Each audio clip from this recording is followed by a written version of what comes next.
என் விழிகளில் அவள் அப்படிங்கிற டைட்டில் தான் நம்ம ஒரு ஸ்டோரி கேட்டுட்ருக்கோம். ஆக்சுவலி பிஃபோரா என்ன நடந்துச்சு அப்படின்னா, நம்மளுடைய ஜனனி அ மதியோட ரியாக்ஷன பார்த்து ரொம்ப அப்செட் ஆகி, அழுது, புலம்பி, தீத்து, இதுக்கப்புறம் மழையிலலாம் நனைஞ்சு ஃபீவர் வந்துரும். ஸோ அந்த அளவுக்கு ஹெவியா அவங்க மனசுல ரொம்ப நொந்து போய் நூடுல்ஸ் ஆயிடுவாங்க. ஃபீவர் ஹெவியா இருந்ததுனால 2 நாள் லீவ். இந்த 2 நாள் லீவுக்கு அப்புறமா இவங்க லீவ் போடுவாங்க. And at the same time எக்ஸாம்ஸுக்கு நம்மளுடைய ஸ்கூல்லேயுமே லீவ் குடுத்துருவாங்க. சரின்னு சொல்லிட்டு லீவெல்லாம் முடிச்சுட்டு இவங்க போவாங்க. போனா பத்தி செம்ம காண்டுல இருப்பாங்க நம்மளுடைய ஜன்னி மேல. உங்க வீட்டு கோவம் எங்க வீட்டு கோவம் இல்ல. உங்க அக்கா மக்க கோவம்டோய்! அந்த அளவுக்கு செம்ம காண்டுல இருப்பாங்க. கையில கிடைச்சா சட்னி ஆக்கிடுவாங்க. அந்த அளவுக்கு வெறியில இருப்பாங்க நம்மளுடைய மதி. வருவாங்க, வருவாங்க, போவாங்க, வருவாங்க. இவங்க இப்படியே போயிட்டுருப்பாங்க. இவங்களுக்கு சான்ஸே குடுக்க மாட்டாங்க. யாருக்கு அப்படின்னா, நம்மளுடைய அ ஜன மதிக்கு வந்து ஜனனி சான்ஸே குடுக்க மாட்டாங்க அவங்க பேசுறதுக்கு. இவங்க இல்ல, இதுக்கப்புறம் இது சரிப்பட்டு வராது அப்படின்னு சொல்லிட்டு, ஒரு நாள் வாசல்கிட்டயே நின்னு அவங்கள புடிச்சிருவாங்க. நம்மளோட மதி வந்து ஜனனிய புடிச்சிருவாங்க. "எங்க போற? நான் உன்கிட்ட பேசணும். நில்லு" அப்படிம்பாங்க. "ஏய் எனக்கு டைம் ஆகுது நான் போணும். ஒழுங்கு மரியாதையா நில்லு" அப்படின்னு சொல்லிட்டு மிரட்டுவாங்க. "ஏய் என்ன மிரட்டுற?" அப்படின்னு சொல்லிட்டு சொல்லுவாங்க. "சொல்றத கேளு" அப்படின்னு சொல்லிட்டு சொல்லுவாங்க. ஸ்கூல்ல இருந்து எல்லாரும் கிளம்பிடுவாங்க. இவங்க மட்டும் தான் இருப்பாங்க. 4:30க்கு மேல. "என்ன சொல்லு" அப்படின்னு சொல்லிட்டு கேட்பாங்க நம்மளுடைய மதி. சாரி ஜனனி. கேட்டதும், "உனக்கு என்னடி பிரச்சனை? ஏன்டி இப்படி இருக்க? நீ என்ன பண்ணிட்டு இருக்கன்னு தெரியுமா? என்கிட்ட பேசி எவ்வளோ நாள் ஆச்சுன்னு உனக்கு தெரியுமா? ஏன்டி என்ன நீ அவாய்ட் பண்ற? நான் என்ன பண்ணேன்? நீ என்ன அவாய்ட் பண்றதுக்கு என்ன ரீசன்?" அப்படின்னு சொல்லிட்டு கேட்பாங்க. "ச்சீ! நான் உன்ன ஏன் அவாய்ட் பண்ண போறேன்? எனக்கு கொஞ்சம் மைண்ட் அப்செட் அதனால தான்" அப்படி சொல்றாங்க. "ஏய் ஏன் நான் உனக்கு இல்லையா? என்கிட்ட சொல்லக்கூடாதா? என்கிட்ட கூட சொல்ல முடியாத அளவுக்கு உனக்கு அந்த அளவுக்கு ஒரு பிரச்சனையா? என்னன்னு என்கிட்ட சொல்ல மாட்டியா? உனக்கு என்கிட்ட பேசணும்னு தோணலையா? இத ஷேர் பண்ண கூட தோணல. அந்த அளவுக்கு நான் வேண்டாதவள் ஆயிட்டேன்ல" அப்படின்னு சொல்லிட்டு சண்டை போட ஆரம்பிச்சுருவாங்க. "ஏன் மதி இப்படியெல்லாம் பேசுற?" அப்படின்னு சொல்லிட்டு கேட்பாங்க. "அப்புறம் என்னதாண்டி நினைச்சிட்டு இருக்க உன் மனசுல?" அப்படின்னு சொல்லிட்டு இவங்க திட்டுவாங்க. திட்டுனதுக்கு அப்புறமா அவங்க இருந்துட்டு அழுதுருவாங்க. இந்த பெயின்ல அழுததுக்கப்புறம் மதி இருந்துட்டு, "ஏய் என்னாச்சு ஜனனி?" அப்படின்னு சொல்லிட்டு கேட்பாங்க. "ஏய் கேட்குறேன்ல, சொல்லு ஜனனி" அப்படிம்பாங்க. கேட்டுட்டே இருக்கும்போது நம்ம ஜனனி என்ன பண்ணுவாங்க, "நான் உன்ன ஒரு வாட்டி ஹக் பண்ணிக்கவா?" அப்படின்னு சொல்லிட்டு கேட்பாங்க. "ஏய் என்ன கேள்வி இது? வா" அப்படின்னு சொல்லிட்டு ஹக் பண்ணிப்பாங்க. அவங்க நல்லா அழுவாங்க. மதிய ஹக் பண்ணிட்டு அழுவாங்க. மதிக்கு புரியாது. ஏன் இவ அழுவுறா? எதனால? என்ன காரணமா இருக்கும்? அப்படின்னு இவங்களுக்கு தெரியாம இவங்க முழிப்பாங்க. ஜனனி வந்து அழுவுறதுக்கும் அவங்க தான் காரணம். ஆறுதல் குடுக்குறதுக்கும் நீ தான் இருக்க. நான் அழுகுறதுக்கும் நீ தான். எனக்கான ஆறுதலும் நீ தான். அப்படிங்கிற மாதிரி நெனச்சுக்கிட்டு, அதாவது என்ன அழ வச்சுட்டு, இப்படி இப்போ நீ எனக்கே ஆறுதல் குடுக்குறியாடி? அப்படிங்கிற மாரி அவங்கள ஹக் பண்ணிட்டு இன்னும் ரொம்ப அழுவாங்க. இவங்க மதியால அத தாங்க முடியாது. "ஏய் என்னாச்சுடி? ஏன் அழுவுற? எதுவா இருந்தாலும் சொல்லுடி. பார்த்துக்கலாம். இங்க பாரு. நான் உன் கூட இருக்கேன். நீ ஏன் இப்படி அழுவுற? நீ நீ இப்படி அழுவலாமா? ஏன்டி இப்படி பண்ற? நான் இருக்கேன்ல. உனக்கு என்ன வேணாலும் நான் குடுப்பேன். நான் இருக்கேன். உனக்கு எதுவா இருந்தாலும் நான் இருக்கேன். ஏன்டி அழுவுற?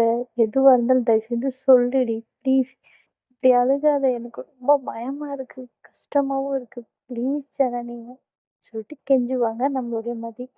அப்போ இருந்துட்டு அவங்க அழுதுகிட்டே சொல்லுவாங்க, "ஆக்சுவலி நான் ஆல்மோஸ்ட் 2 இயர்ஸ் இன்னும் 2 இயர்ஸ் கம்ப்ளீட் ஆகல.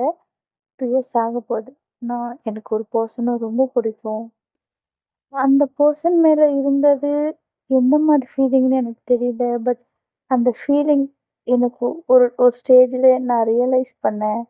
சரி அந்த பெர்சன் கிட்ட என் மனசுல இருக்கிறது சொல்லலாம் அப்படின்னு நான் ட்ரை பண்ணப்போ, அந்த பெர்சனுக்கு இன்னொருத்தங் அந்த பெர்சனோட மனசுல இன்னொரு பெர்சன் இருக்காங்க அப்படின்னு எனக்கு தெரிய வந்துச்சு.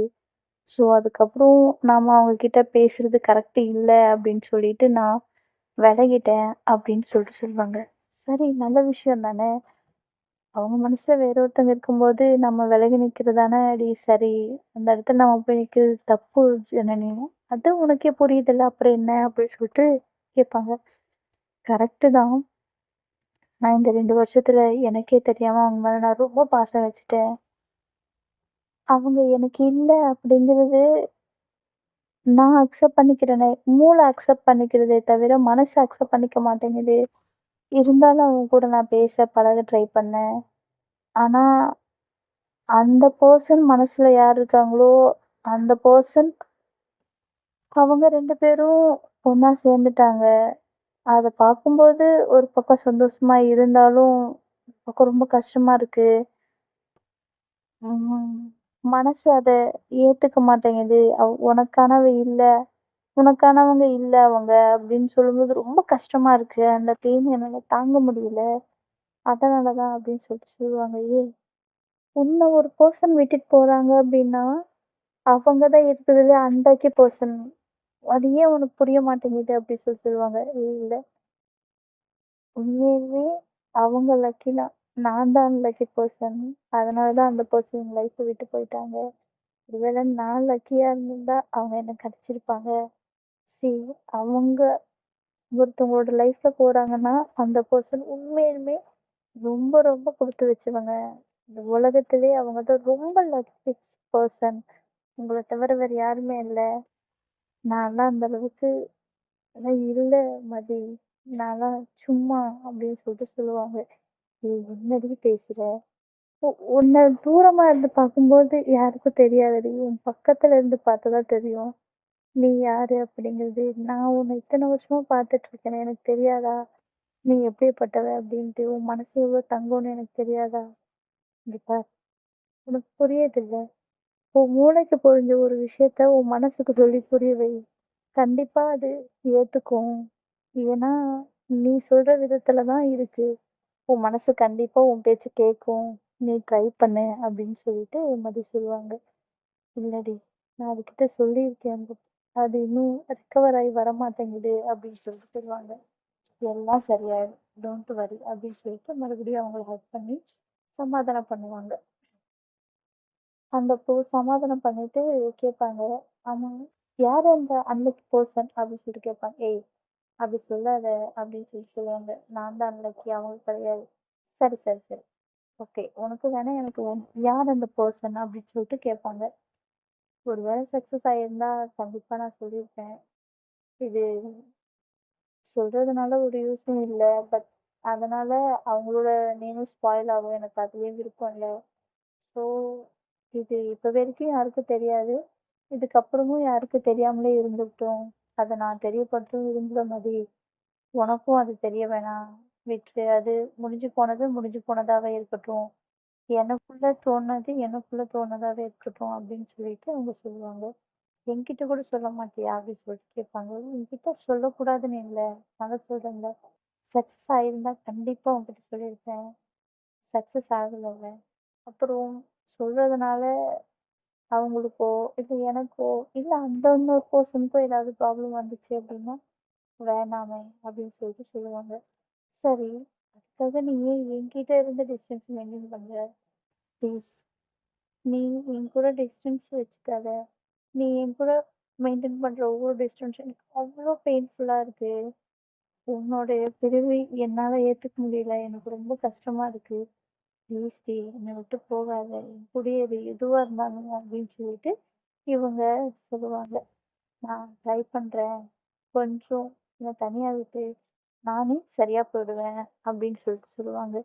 சீக்கிரமா சரியாயிடு ப்ளீஸ் டி அப்படின்னு சொல்லிட்டு அவங்களும் கெஞ்சுவாங்க.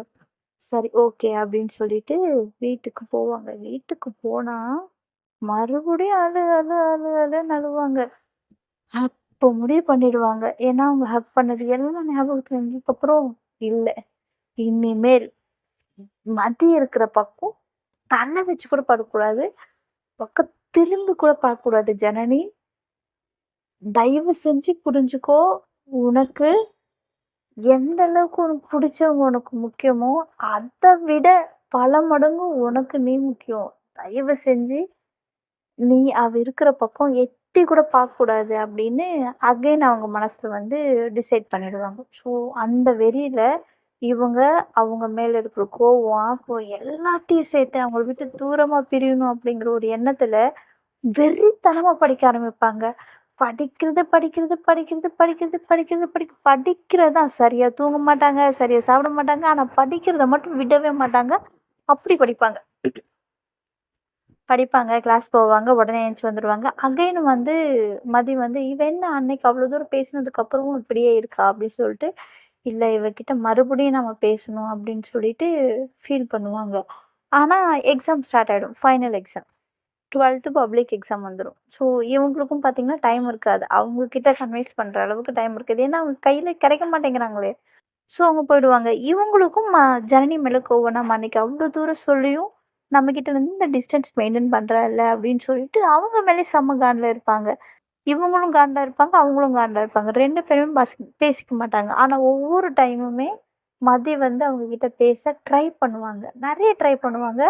ஆனா மதி என்ன பண்ணுவாங்க, ஜனனி என்ன பண்ணுவாங்கன்னா, அவங்க அண்ணன் கிட்ட சொல்லுவாங்க, "டேய் எனக்கு இத்தன மணிக்கு எக்ஸாம் முடியும். நீ எனக்கு தெரியாது. நீ என்ன பண்ணுவியோ, ஏது பண்ணுவியோ தெரியாது. நீ கரெக்ட்டா கேட் கிட்ட நில்லு. நான் பேப்பர குடுத்த அடுத்த செகண்ட் நான் வந்துடுறேன். என்ன தயவுசெய்து கூட்டிட்டு போயிடு. நான் மதிய பார்க்கவே கூடாதுன்னு நெனைக்கிறேன்" அப்படின்னு சொல்லிட்டு சொல்லுவாங்க. அவங்க அண்ணாவும் ஜனனியோட சிச்சுவேஷன புரிஞ்சுக்கிட்டு, "சரிடி, ஓகே நான் வந்துடுறேன்" அப்படின்னு சொல்லிட்டு சொல்லிடுவாங்க. அதே மாதிரி ஆல்ஃபாபெட் வரிசையில பார்த்தீங்க அப்படின்னா, நம்மளுடைய ஸ்கூல் எக்ஸாம்ஸ் எல்லாம் ஃப்ளோர் ஐ மீன் கிளாஸஸ் மாறும். ஏ, பி, சி, டி ஆல்ஃபாபெட் வரையில வேற வேற ஹால்ல தானே போய் வருவாங்க. ஸோ அதே மாரி தான் ஜனனியும், மதியும் வேற வேற ஹாலுக்கு போயிடுவாங்க. ஹாலுக்கு போனதும் இவங்கள புடிக்கவே முடியாது. ஜனனி ஆசைப்பட்ட மாரி கரெக்ட்டா முடிச்சது பேப்பர் குடுத்துட்டு வந்துருவாங்க. கிடைக்கவே மாட்டாங்க. ஃபைனல் எக்ஸாம் அன்னைக்கு எல்லாருமே அட்லீஸ்ட் மீட் பண்ணி ஒரு ஹாய், பாய் சொல்லிட்டு அதுக்கப்புறம் பொறுமையா போலாம் அப்படின்னு நெனச்சிருப்பாங்க.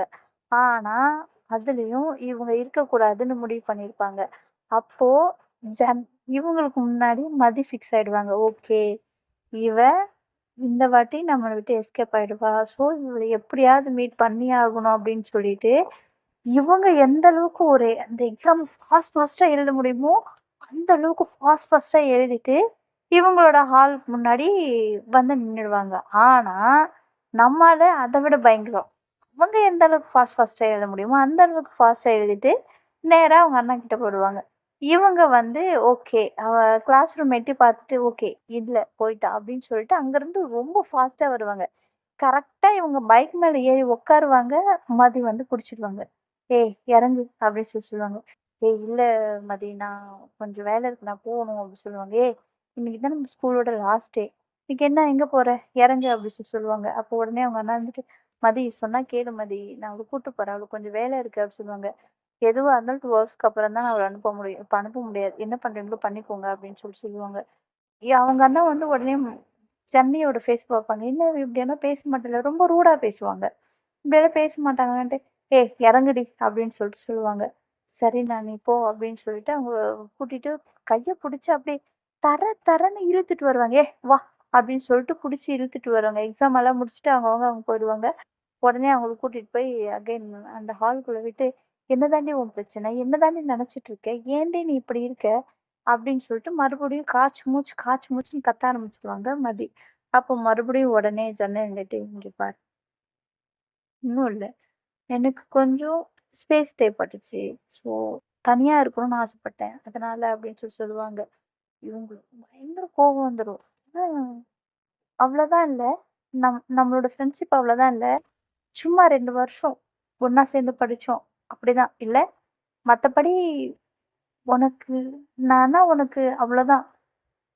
நான் ஏதோ நான்னா உனக்கு ரொம்ப பிடிக்கும். நான் உன்னோட பெஸ்ட் ஃப்ரெண்டு அப்டின்லாம் நெனச்சேன். ஆனா அதெல்லாம் சும்மா இல்ல. சும்மா ஏதோ அப்படிதான் இருந்திருக்கேன் அப்படிதானே. ஏன் மதி அப்படியெல்லாம் பேசுற? அப்படின்னு சொல்லிட்டு சொல்லுவாங்க. வேற வேற என்னன்னு பேச சொல்ற? நீ நடந்துக்கிறதெல்லாம் பார்த்தா எப்படி இருக்கு தெரியுமா? எனக்கே கோவம் வருது. ஏன் நீ இப்படி இருக்கிற? அப்படின்னு சொல்லிட்டு அவங்க கத்த ஆரம்பிச்சுருவாங்க.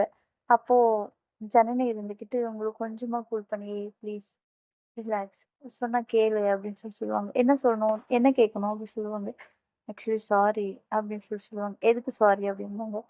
ஆக்சுவலி நான் இவ்வளோ நாள் உன்னை கஷ்டப்படுத்தினதுக்கு, உன்னை அடிச்சதுக்கு, இது எல்லாத்துக்குமே சாரி அப்படின்னு சொல்லுவாங்க. ஏய்! நீ என்ன அடிச்சா கூட பரவால்ல. இப்படி பேசாம இருந்து என்ன சாவடிக்காத. நீ அடிக்கிற அடி கூட என்னால வாங்கிக்க முடியுது. நீ பேசாம இருக்கிறது தான் என்னால வாங்கிக்க முடியல. தாங்கிக்கவும் முடிய மாட்டேங்குது. ஏன் எனக்கு இப்படி ஒரு தண்டனை குடுக்குற நீ? நான் அப்படி என்ன பாவம் பண்ணேன்? அப்படின்னு சொல்லிட்டு அவங்க கத்த ஆரம்பிச்சுருவாங்க. அவங்களுக்குமே கண்ணெல்லாம் ஒரு மாதிரி கலங்க ஆரம்பிச்சுரும். "ஏய் மதி, என்ன மதி இது? சின்ன குழந்தை மாரி" அப்படி சொல்லுவாங்க. "உனக்கு புரியுதா இல்லையா ஜனனி? ஏன் ஜனனி இப்படி பண்ற? உன்கிட்ட பேசாம நான் இருப்பேன்னு நீ எப்படி நெனைக்கிற? உன்னால எப்படி நெனைக்க முடியுது? என்ன பத்தி கொஞ்சமாவது நீ யோசிச்சு பார்த்தியா?" அப்படின்னு சொல்லிட்டு சொல்லுவாங்க. "ஏய் ப்ளீஸ்டி அந்த மாரிலாம் எதுவும் இல்லடி" அப்படி சொல்லுவாங்க. "இல்ல உனக்கு நான் ஏதாவது தப்பு பண்ணேனா?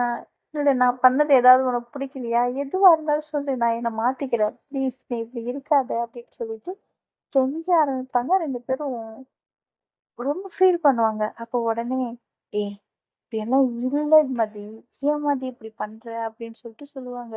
அப்போ உடனே நம்மளுடைய மதி இருந்துகிட்டு அவங்கள லைட்டா ஒரு ஹக் பண்ணிட்டு, "இங்க பாரு ஜனனி, நான் இங்க எப்படியோ அதெல்லாம் விடு. ஆனா நீ இல்லாம நான் ஒண்ணுமே இல்ல. உன்ன விட்டு பிரிஞ்சு என்னால இருக்க முடியாது. உன்கிட்ட பேசாம என்னால இருக்க முடியாது. அது ஏன்டி உனக்கு புரிய மாட்டேங்குது? ப்ளீஸ் டி இப்படி இருக்காத. என்கிட்ட எப்பயும் போல பேசு. எப்பயும் போல இரு. ப்ளீஸ்" அப்படின்னு சொல்லிட்டு கெஞ்சுவாங்க. இவங்க உடனே, "சரி, சரி, ஓகே. ஒண்ணும் இல்ல. எல்லாம் சரியா போயிடும்" அப்படின்னு சொல்லிட்டு, "சரி நான் இருக்கிறேன்" அப்படின்னு சொல்லிட்டு அந்த இடத்துல கொஞ்சமா சமாதானம் ஆயிடுவாங்க. "சரி வா, ஃப்ரெண்ட்ஸுங்க எல்லாரும் மீட் பண்ணலாம்" அப்படின்னு சொல்லிட்டு, அவங்க ஃப்ரெண்ட்ஸுங்க எல்லாரையும் மீட் பண்ணிட்டு, லாஸ்ட் டே இல்லையா? ஸோ எல்லாருக்கும் ஒரு ஹாய், பாய் எல்லாம் சொல்லிட்டு, அழகா போய் அகைன் பப்ஸ் எல்லாம் சாப்பிட்டுட்டு, ஜாலியா அன்னைக்கு டேவ ஓரளவுக்கு நார்மலா ஆ முடிச்சுட்டு எல்லாரும் கிளம்பிடுவாங்க. கிளம்புனதுக்கு அப்புறம் இவங்க வீட்டுக்கு வருவாங்க. வீட்டுக்கு வந்ததும் அழுக ஸ்டார்ட் பண்ணுவாங்க பாருங்க. பயங்கரமா அழுவாங்க. ஏன்னா இவங்க தான் ஃபிக்ஸ் ஆயிட்டாங்கல்ல.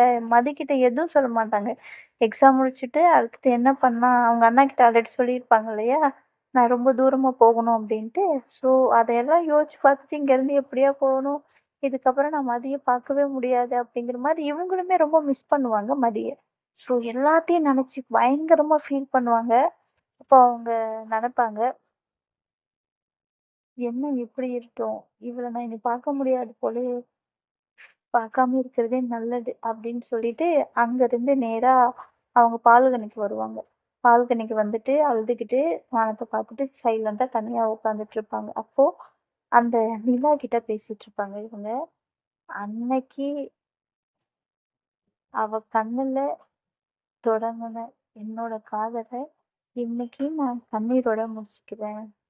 அன்று கண்களில் தொடங்கிய காதல் இன்று கண்ணீரில் முடிந்தது" அப்படின்னு சொல்லிட்டு அந்த நிலாவ பார்த்து பேசிட்டு இருப்பாங்க. எனக்கு ஃபர்ஸ்ட் டைம் பார்த்தேன். அவ்ளோ புடிச்சிருந்துச்சு. இன்னைக்கு அவள மறக்க முடியாம, பார்க்க முடியாம கண்ணீரா கண்ணுல இருந்து கண்ணீரா ஊத்திட்டு இருக்கு. என்ன பண்ண போறேன்னு எனக்கு தெரியல. ஆனா இதுக்கப்புறம் நான் அவள பார்க்க மாட்டேன். பார்க்க போறதாவும் இல்ல. இனி அவகிட்ட எப்பயும் பேச போறதாவும் இல்ல அப்படின்னு சொல்லிட்டு முடிவு பண்ணிடுவாங்க. முடிவு பண்ணதுக்கு அப்புறமா ஆஸ் யூசுவல் இவங்க சொன்ன மாரி என்ன பண்ணலாம்? எங்க போலாம்? அப்படின்னு பிளான் பண்ணிட்டு இருப்பாங்க. ஸோ இதுவரைக்கும் அவங்களோட 12த் life I mean school life முடிஞ்சிருக்கு. இதுக்கப்புறம் காலேஜ் போறாங்க. இந்த காலேஜ்ல சில பல பிளான்ஸ் எல்லாம் போட்டிருப்பாங்க. அவங்க 2 பேரும் ஹேப்பியா இருக்கும்போது. ஸோ அதே பிளான்ஸ் ஃபாலோ பண்ணாங்களா? இல்ல வேற வேற விதமா ஃபாலோ பண்ணாங்களா? 2 பேரும் அகைன் மீட் பண்ணாங்களா? மீட் பண்ணலையா? எங்க, எப்படி, என்ன பண்ண போறாங்க? அப்படிங்கிறது எல்லாமே நாம அப்கமிங்ல பார்க்கலாம் அண்ட் கேட்கலாம். இப்ப வரைக்கும் ஸ்டோரி கேட்டுட்டு எப்படி இருக்குங்கிறத கமெண்ட் பாக்ஸ்ல மறக்காம கமெண்ட் பண்ணுங்க. எல்லாரும் ஸ்டோரி கேட்டுட்டு ஹாப்பியா அண்ட் நிம்மதியா தூங்குங்க. எல்லாருக்கும் good night and sweet dreams.